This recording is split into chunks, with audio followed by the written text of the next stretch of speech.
My husband changed completely after his business became successful. He didn't even bother hiding that he was cheating on me with another woman. When I finally confronted him, he just laughed at me and said, "You're worthless, you don't earn a thing. Be grateful I'm supporting you." I told him I'd get a job, but he just laughed again and told me to do whatever I wanted. So, I found a job at his parent company and started planning my revenge. My name is Karen. I'm 34 years old and was a homemaker. My husband, Michael, is 36 and owns a printing company. We first met at the same company years ago. I worked in the illustration department, and he was in sales. We fell in love and got married when I was 26. Once we were settled, Michael quit his job and asked me about starting his own business. I wasn't sure, so we talked with Bob, a CEO we knew from our old job who had become our friend and business partner. Bob invested in the business, and I was so grateful for his support. With his help, Michael and I started running the new company together. In the beginning, we struggled in a tiny apartment, but when the company grew, we were able to move into a high-rise condo. Then Michael asked me to stop working and be a homemaker instead. "I'll hire someone else for the illustrations," he said. "I want you to support me from home." I agreed, though I was sad to leave my illustration work. Bob was also disappointed but told me he'd support me if I ever wanted to get back into it. I became a homemaker and started posting my illustrations on Instagram as a hobby, which gave me a lot of happiness. Meanwhile, Michael's business kept growing, and so did our lifestyle. He bought a new car and custom-made suits, which I thought were a bit much, but I figured it was important for him as the company's owner. Even though he was busy, Michael always came home for dinner. It was something we promised to keep for just the two of us. Over dinner, he would usually tell me about his business plans, and I was happy to support his dreams. I thought things would always be like this. But as the company grew, Michael started acting differently. He stopped talking to me about the business during dinner. When I asked how things were going, he'd just say, "It's fine," without any enthusiasm. When I pressed him to share more, he snapped, "You wouldn't understand. You're always at home, you don't know anything about this." I was shocked to hear him say that, but I tried to convince myself he was just tired. That night, he finished his meal in silence and went straight to his room. This continued, and then he started having dinner out more often, saying it was for work. I'd still wait for him, skipping my own dinner, but he wouldn't come back until much later. Lately, my husband wouldn't even send an excuse when he didn't come home for dinner. When I brought it up, he'd just yell at me. He seemed like a completely different person, and I felt like nothing more than a servant to him. I often found myself in tears, remembering the tough times we went through together to build his business. Now, I felt like I was even lower than his employees.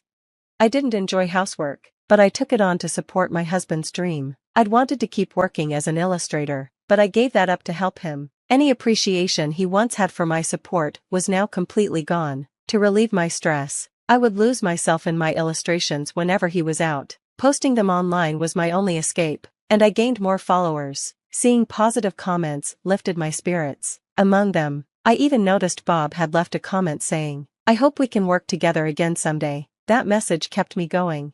After we stopped having dinner together, a growing distance came between my husband and me. Eventually, I started to suspect there was another woman. One day, I found a hint of perfume on his jacket, a scent I knew he'd never wear. When I asked him about it, he just shrugged and smirked, saying it probably came from an acquaintance. He acted as if being caught didn't matter at all.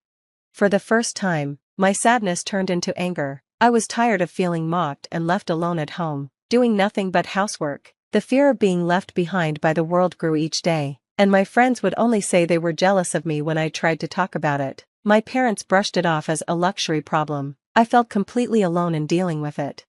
Then one day, my husband came home drunk. I helped him to bed, and that's when I noticed a lipstick mark on his shirt. There was no way he'd come home with a lipstick mark on his shirt by accident. It felt like a challenge from the other woman. Finally, I had proof that he was cheating. The next day, I showed him the shirt and confronted him.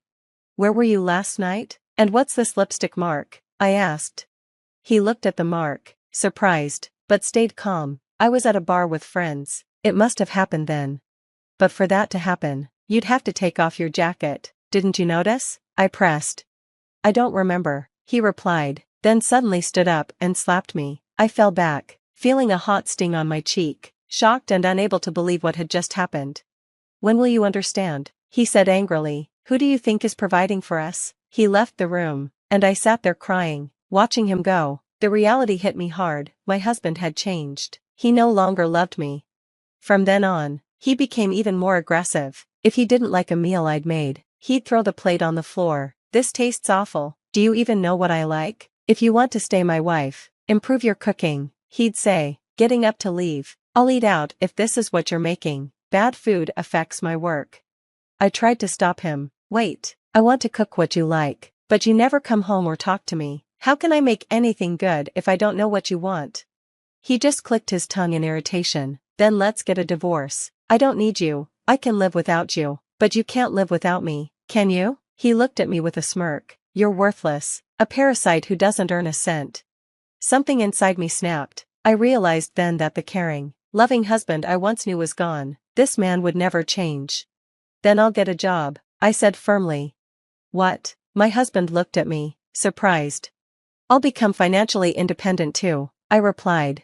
He burst out laughing, clutching his stomach. "Who would hire someone as powerless as you?" he scoffed. I held back my anger, knowing I had to stay calm. Getting upset would only lead to more abuse. Since I couldn't fight him physically, I'd have to find another way to stand up for myself.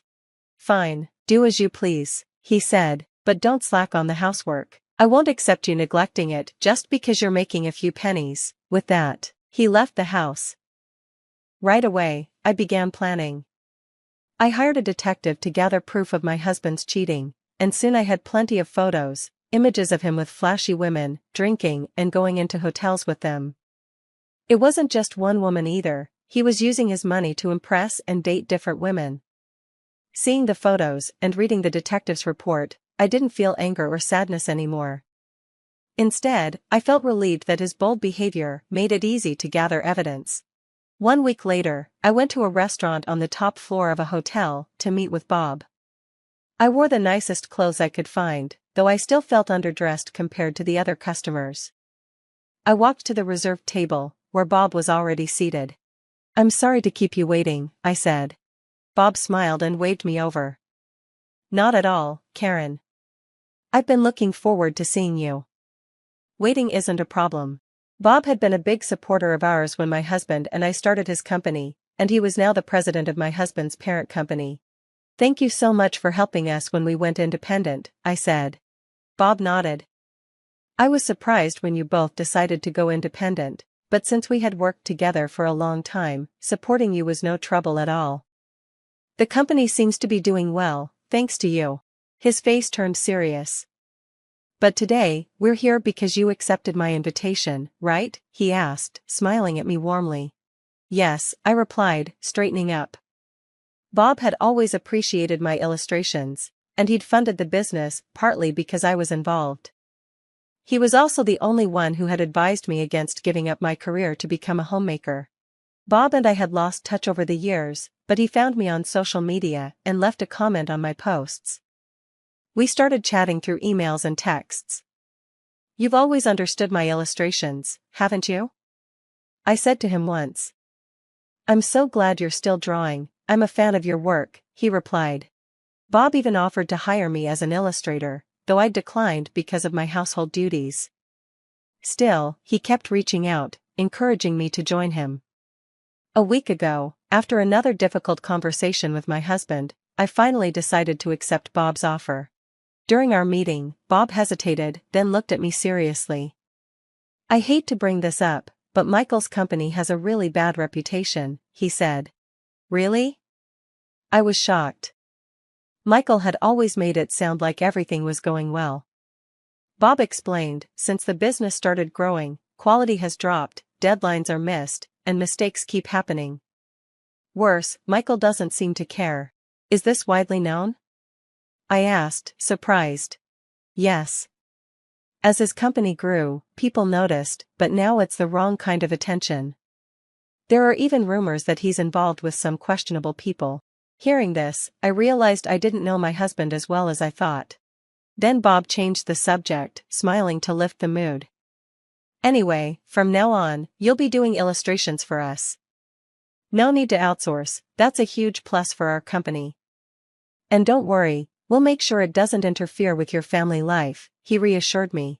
So, I started working for Bob, illustrating remotely from home. I could balance my work with household chores, and it felt amazing to draw for a living again. I had loved doing it as a hobby, but working on commissioned projects was fulfilling in a whole new way. While I was happy, there were times when household responsibilities got in the way, and I found myself wishing I could work freely, without interruptions. But thankfully, my income grew, and I realized that I could support myself if I ever needed to. One day, while I was working, I heard the door slam loudly. I went to see what was going on and found my husband storming toward me, his eyes full of rage. "You traitor," he shouted. At first, I couldn't understand why he was so angry. "I never thought my own wife would take my clients," he fumed. Then I realized, my recent work must have been cutting into his business. Since I started working with Bob, he'd introduced me to other companies, many of which happened to be my husband's business partners. This was, in a way, my silent revenge for how he'd treated me. It must have felt humiliating for him, seeing me, the wife he'd looked down on, taking away his contracts. "You don't have the right to say anything to me," I replied calmly. "I'm just doing my job, just like you said I could." My husband's face grew angrier, but I didn't flinch. "Go ahead, hit me if you want," I said firmly. "But then I'll call the police." The mention of the police made him stop. "My company is failing because of you." "What are you trying to do to me?" he asked, frustrated. "That has nothing to do with me," I replied, walking to another room to grab the divorce papers. I handed them to him and said, "We're not husband and wife anymore." "Are you kidding? You're divorcing me because my company is struggling? You're nothing but a gold digger," he sneered.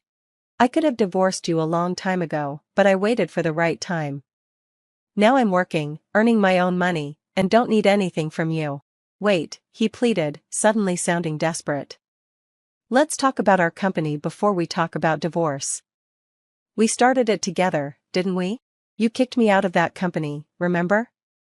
I have nothing to do with it now. But I'll make sure I get the compensation I deserve."